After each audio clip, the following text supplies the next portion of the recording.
నేను డాక్టర్ నమ్రత. ఈరోజు మనం ప్రెగ్నెన్సీలో కొంతమందికి చాలా ఎక్కువ సివియర్ పెయిన్ వచ్చేస్తుంది కదా. అది ఫస్ట్ ట్రైమెస్టర్లో అంటే మొదటి 3 నెలల్లో జరగవచ్చు, సెకండ్ ట్రైమెస్టర్లో జరగవచ్చు, థర్డ్ ట్రైమెస్టర్లో జరగవచ్చు. అది ప్రెగ్నెన్సీ వల్ల కావచ్చు, ప్రెగ్నెన్సీ కాకుండా నార్మల్గా వేరే ప్రాబ్లమ్స్ వల్ల కూడా కావచ్చు. అయితే యూజువల్గా చాలామంది పేషెంట్స్ ప్రెగ్నెన్సీలో పెయిన్ కంప్లైంట్ చేస్తారు. ఎందుకంటే ఒక్కోసారి అసలు చాలా సింపుల్ రీజన్స్, బ్లాడర్ ఒక్కోసారి ఫుల్ అయిపోయి ఆ బేబీ బ్లాడర్ మీద పడిపోవడం వల్ల ఆ లోపల నుంచి యూరిన్ రాదు. నేను చాలా కేసెస్ ఎక్స్పీరియన్స్ చేశాను. సివియర్ పెయిన్ అని వస్తారు. అది యాక్చువల్గా అది ఫస్ట్ ట్రైమెస్టర్లో ఒక్కొక్కసారి ఆ యూట్రస్ ఏమవుతుందంటే ఇట్లా ముందుకు పడిపోతుంది. అంటే నార్మల్గా ఉండాల్సిన యూట్రస్ ఆ ప్రెగ్నెన్సీ ఆ బరువు వల్ల బ్లాడర్ నెక్ మీద పడిపోవడం వల్ల బ్లాడర్ నెక్ క్లోజ్ అయిపోయి కంప్లీట్గా బ్లాడర్ ఫుల్ అయిపోతుంది అనమాట. ఇంకా అసలు బయటికి రాదు యూరిన్. అసలు పేషెంట్స్కి తెలియదు, అసలు ఏదో అయిపోయింది అని చెప్పేసి నిజంగా చాలా ట్రబుల్సమ్ కండిషన్లో వస్తారు. అది ఎగ్జామిన్ చేసి జస్ట్ యూరినరీ బ్లాడర్ అని డాక్టర్కి తెలిసిన తర్వాత అది క్యాథెటరైజ్ తీసేస్తే ఆ పెయిన్ ఇలా వెళ్ళిపోతుంది.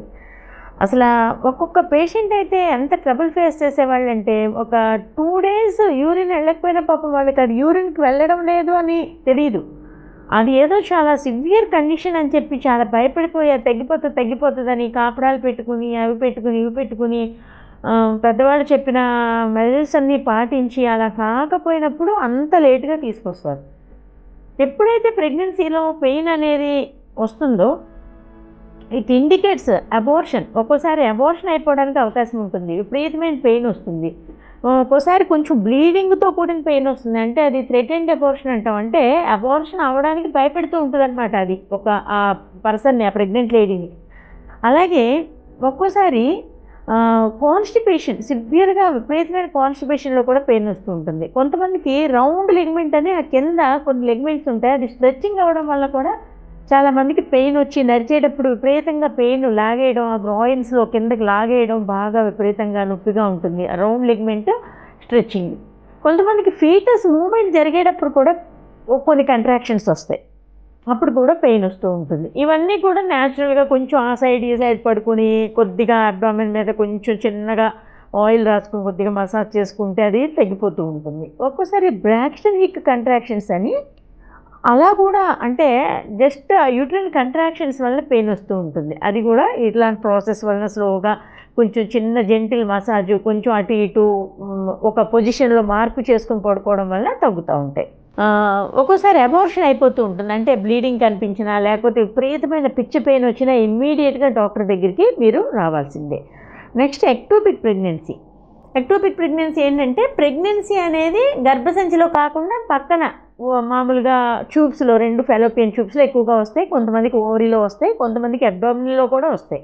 అంటే ఆ ఏర్పడిన పిండము గర్భసంచిలోకి వెళ్ళి, మామూలుగా పిండం ఎక్కడ ఏర్పడుతుంది, పిండం ట్యూబ్లో ఏర్పడుతుంది, ఫెలోపియన్ ట్యూబ్లో. అక్కడ నుంచి ఆ గర్భసంచి లోపలికి ఇలా పాస్ అవునాయి, గర్భసంచి లోపలికి వెళ్ళి ఇంప్లాంట్ అవుతుంది. ఒక్కోసారి ఏం చేస్తుంది, అది బయటకు వచ్చేసి ఓవరీ మీద ఇంప్లాంట్ అవుతుంది. ఒక్కోసారి అబ్డామిన్లో పడిపోయి కూడా ఒక్కోసారి గ్రోత్ జరుగుతూ ఉంటుంది అనమాట. అయితే ఎక్కువ రోజులు కాదు, కానీ తక్కువ రోజులే జరుగుతుంది. తక్కువ నెలలో తక్కువ రోజుల్లో జరుగుతుంది. అయినా కానీ అది ఒక్కొక్కసారి రప్చర్ అయిపోయి విపరీతమైన పెయిన్ వస్తుంది. వాటిని ఎక్టోపిక్ ప్రెగ్నెన్సీ లేకపోతే అబ్డామినల్ ప్రెగ్నెన్సీ అంటారు. సో కండిషన్స్గా చూసుకుని జాగ్రత్తగా మనం చేయాలి. అంటే మనం స్కాన్ చేయించుకోవడం, వీటన్నిటిని కూడా ఫస్ట్ నుంచి యాంటీనేటల్ కేర్ తీసుకున్నట్లయితే యూజువల్గా అబ్డామినల్ ప్రెగ్నెన్సీస్, ఎక్టోపిక్ ప్రెగ్నెన్సీస్ లాంటివి అవాయిడ్ చేయొచ్చు. అట్లా కాకుండా ఈ ఎక్టోపిక్ ప్రెగ్నెన్సీ అనేది ట్యూబ్లో కనుక పెరిగి ఒక 1.5 months తర్వాత జస్ట్ ప్రెగ్నెన్సీ టెస్ట్ పాజిటివ్ వచ్చింది, చూపించుకుందాంలే డాక్టర్కి, ఒక 2వ నెలలో కానీ 3వ నెలలో కానీ చూపించుకుందాం డాక్టర్కి అని అనుకుంటూ ఉంటారు. కానీ అది ఏమవుతుందంటే అది రప్చర్ అయిపోయి ఆ ట్యూబ్ పగిలిపోయి అక్కడ నుంచి విపరీతంగా బ్లీడింగ్, అంటే మైక్రో క్యాపిలరీస్ నుంచి పూర్తిగా బ్లీడింగ్ అయిపోతూ ఒక్కొక్కసారి ఇంత గడ్డలు వచ్చేస్తాయి. అంటే ఒక గడ్డ అంటే ఎంత గడ్డ అంటే అది మనకి ఒక సపోజ్ 1.5 లీటర్ మనకి 500 milligrams అంటే ఒక 1/2 kg బ్లడ్ క్లాట్ వచ్చింది అనుకోండి. 2.5 లీటర్లు 2 లీటర్లు పైగా బ్లడ్ పోతుంది. అంటే దానికి 3 బ్లడ్ వేసుకోవాలి మనము పోతుంది అనడానికి. అలాగే ఎనిమిక్గా అయిపోతారు, విపరీతమైన పెయిన్ వస్తుంది, బ్లడ్ అంతా ఇదైపోతుంది, అక్యూట్ అబ్డామినల్ కండిషను. ఇమీడియట్గా హాస్పిటల్కి వస్తే అది ఇమీడియట్గా ఆ ట్యూబ్ తీసేసి ఆ ట్యూబ్ కట్ చేసేయడము, లేకపోతే ల్యాప్రోస్కోపీ చేసి ఒక్కొక్కసారి అంటే మామూలు నార్మల్ కండిషన్స్లో అయితే కనుక ల్యాప్రోస్కోపీ చేసి కూడా అది కూడా ఆ యొక్క ఎక్టోపిక్ ప్రెగ్నెన్సీని తీసేసి ట్యూబ్ని సరి చేసుకుంటాం. అట్లాగే ఒక్కోసారి పెప్టిక్ అల్సర్స్, మనకి గ్యాస్ట్రైటిస్ కనుక ఉందనుకోండి, గ్యాస్ట్రైటిస్ ఉన్నప్పుడు అట్లా పెప్టిక్ అల్సర్ ఏర్పడినప్పుడు ఆ ప్రెగ్నెంట్ పేషెంట్కి విపరీతమైన పెయిన్ వస్తుంది. అల్సర్ జాగ్రత్తగా ట్రీట్మెంట్ చేసుకోవాలి. అలాగే ఒక్కొక్కసారి అబ్రాప్షియో ప్లాసెంటే, ఒక సపోజ్ 27-28 వీక్స్ వచ్చినప్పుడు కొంతమంది బీపీ ఎక్కువ ఉన్న వాళ్ళలో కానీ, లేదంటే ఒక్కోసారి ఆల్ ఆఫ్ ఏ సడన్ గర్భసంచి విపరీతంగా అసలు అంటే కంట్రాక్షన్స్ వచ్చేస్తాయి. అంటే యూజువల్గా మనకి ప్రెగ్నెన్సీ పెయిన్స్ ఎలా ఉంటాయంటే ఇలా కంట్రాక్ట్ అవ్వడం, రిలాక్స్ అవ్వడం, కంట్రాక్ట్ అవ్వడం, రిలాక్స్ అవ్వడం, అంటే వస్తూ తగ్గుతూ ఉంటాయి. అది మనకి డెలివరీ పెయిన్ అంటాం. అలా కాకుండా విపరీతంగా ఒకేసారి విపరీతమైన పెయిన్ వచ్చేసి అదంతా కూడా పర్టికులర్గా యూట్రస్ పార్ట్ అంతా కూడా టానిక్గా ఒక స్పాజం లాగా, అంటే ఇంకా అసలు కంట్రాక్షనే ఉంటుంది, అందులో రిలాక్సేషన్ ఉండదన్నమాట. సో అలా సివియర్గా పెయిన్ వచ్చేసి పట్టేసినట్టు పొట్టంతా గట్టిగా బిగుతుకుపోతే ఇమ్మీడియట్గా మీరు వెంటనే డాక్టర్ దగ్గరికి ఎమర్జెన్సీ యూనిట్కి వెళ్ళాలి. ఎందుకంటే ఒక్కోసారి ఇమీడియట్ సర్జరీ పడుతుంది, ఒక్కోసారి ఇమీడియట్గా ఇండ్యూస్ చేస్తే డెలివరీ చేసేసి ఆ ప్లాసెంట్ అంతా కూడా పగిలిపోయి లోపల రప్చర్ అయిపోయి విపరీతంగా బ్లడ్ లోపల కారిపోతుంది అనమాట. అలాగే నెక్స్ట్ ఒక్కోసారి యూట్రస్ ఇలా తిరిగిపోతుంది, టార్షన్ అంటాం అన్నమాట, ట్విస్ట్ అయిపోతుంది. దానివల్ల కూడా ఒక్కోసారి పెయిన్ వస్తూ ఉంటుంది. అదేంటంటే ఈ యొక్క యూట్రస్ లోపల ఉన్న బేబీ మూమెంట్స్ వీటిల్లో కానీ, లేదంటే కొన్ని అబ్నార్మల్ కండిషన్స్లో యూట్రస్ తిరిగిపోతూ ఉంటుంది, యూట్రైన్ టార్షన్ అంటాము. అలాగే ఓవరీస్ ఉంటాయి కదా, ఓవరీస్ చక్కగా పక్కన యూట్రస్కి పక్కన ఎలా ఏలాడుతూ ఉంటాయి, ఒక్కోసారి అవి కూడా ట్విస్ట్ అయిపోయి టార్షన్ వచ్చేస్తే ఓవేరియన్ టార్షన్లో కూడా కొన్నిసార్లు ఈ విధంగా ఇమ్మీడియట్గా మనం పరిగెత్తాల్సి ఉంటుంది హాస్పిటల్కి. ఒక్కోసారి 36 వారాలు దాటిన తర్వాత ప్రీవియస్గా ఒక్కోసారి సిజేరియన్ సెక్షన్ అయ్యి దానివల్ల అక్కడ థిన్గా ఉండి యూట్రస్ కనుక థిన్గా ఉంటే నెక్స్ట్ ప్రెగ్నెన్సీలో 32 వారాల నుంచి కూడా 30 వారాలు దాటిన తర్వాత నుంచి చాలా జాగ్రత్తగా ఉండాలి. సివియర్గా పెయిన్ వస్తే ఒక్కోసారి ఆ యూట్రస్ స్కార్ కూడా రప్చర్ అయిపోతుంది, ఒక్కోసారి యూట్రస్ కూడా రప్చర్ అయిపోతుంది. నెక్స్ట్ మనకి బీపీ అది ఎక్కువ ఉన్న వాళ్ళలో, ప్రీఎక్లాంప్సియా ఉన్న వాళ్ళలో హెల్ప్ సిండ్రోమ్ అని ఉంటుంది. అంటే అక్యూట్గా లివర్ విపరీతమైన పెయిన్, లివర్ టెండర్నెస్ వచ్చేస్తుంది అనమాట. దాన్ని హెల్ప్ సిండ్రోమ్ అంటాము. లివర్ ఎంజైమ్స్ అన్నీ చేంజ్ అయిపోతాయి, ఎలివేట్ అయిపోతాయి, ఎస్జిఓటీ ఎస్జిపిటి ఇవన్నీ కూడా ఎలివేట్ అయిపోవడం, తర్వాత లివర్ పాడైపోవడం అనేది జరుగుతుంది. హెల్ప్ సిండ్రోమ్ అంటారు దాన్ని. అలా కూడా మనకి లివర్ ప్రాబ్లంలో కూడా అట్లా వస్తూ ఉంటుంది. అది కూడా అక్యూట్గా పెయిన్ వస్తుంది. అక్యూట్ ఫ్యాటీ లివర్, ఒక్కోసారి ఫ్యాటీ లివర్ బాగా ఎక్కువైపోయిన వాళ్ళకి అలా అక్యూట్ ఫ్యాటీ లివర్ ఆఫ్ ప్రెగ్నెన్సీలో కూడా ఇలాంటి ప్రాబ్లమ్స్ వస్తూ ఉంటాయి. సో అక్యూట్ ఒక్కొక్కసారి ఏమవుతుందంటే ఈ హౌస్లోనే వైలెన్స్ ఉంటుంది కదా, ఒక్కోసారి హస్బెండ్ కొట్టడం కానీ లేకపోతే ఇంకోటి కానీ ఏదైనా ప్రాబ్లం వచ్చినప్పుడు, అలాంటప్పుడు కూడా లేదంటే ఏదైనా కొలిషన్లో సపోజ్ సడన్గా వెళ్ళేటప్పుడు బైక్ మీద నుంచి టక్మని పడిపోతారు. ఆ యొక్క వెలాసిటీ, ఆ స్పీడ్లో ఏమవుతుందంటే ఒక్కోసారి వెంటనే ఆ యూట్రస్కి ప్రాబ్లము, లోపల ఆ యొక్క ప్లాసెంటా కూడా రప్చర్ అయిపోయి ఆ బిడ్డ చనిపోవడం జరుగుతుంది. విపరీతమైన పెయిన్ రావడము, లోపలంతా కూడా బ్లీడింగ్ అయిపోవడము, ప్లాసెంటా రప్చర్ అయిపోయి జరుగుతూ ఉంటుంది. సో యాక్సిడెంట్స్, లేకపోతే కారులో వెళ్తూ ఉన్నప్పుడు కూడా సడన్గా కొలిషన్ జరిగినప్పుడు కూడా ఇమీడియట్గా ట్రీట్మెంట్కి అది కొంచెమే పెయిన్ ఉందనన్నా కూడా నెగ్లెక్ట్ చేయకూడదు, వెంటనే మీరు హాస్పిటల్కి రావాల్సి ఉంటుంది.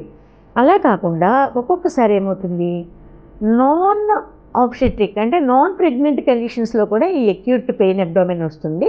యూజువల్గా ఇలాంటి కేసెస్లో ఎక్కువగా అక్యూట్ అపెండిసైటిస్ వస్తుంది. అలాంటప్పుడు వెంటనే డాక్టర్ దగ్గరికి వెళ్ళినప్పుడు ఆ యొక్క ఫీవర్ వస్తూ ఉంటుంది, వామిటింగ్స్ వస్తాయి. ఈ ప్రెగ్నెన్సీలో వామిటింగ్స్ సహజమే కదా, నార్మలే కదా, అంత ముందులాగా వచ్చినాయి, ఇప్పుడు 4వ నెల 5వ నెలలో కూడా వామిటింగ్స్ అవుతున్నాయి, దానివల్లనే అవుతున్నాయి అనుకుంటారు. కానీ అలా కాదు. ఫీవర్ వచ్చి మీకు ఇమీడియట్గా వామిటింగ్స్ కనుక పెరిగి అట్లా పెయిన్ అబ్డామిన్ వస్తే కనుక మీరు రైట్ సైడ్ పెయిన్ అబ్డామిన్ వచ్చినా కానీ ఇమీడియట్గా వెంటనే డాక్టర్ని సంప్రదించాలి. ఒక్కోసారి కిడ్నీలో స్టోన్స్ వలన, లేకపోతే యూరోలిథియాసిస్, యూరిటర్లో ప్రాబ్లమ్స్ కానీ, స్టోన్స్ ఏర్పడటం వలన యూరిటర్లో కానీ కిడ్నీలో కానీ స్టోన్స్ వలన కూడా ఇట్లాంటి ప్రాబ్లమ్స్ వస్తూ ఉంటాయి.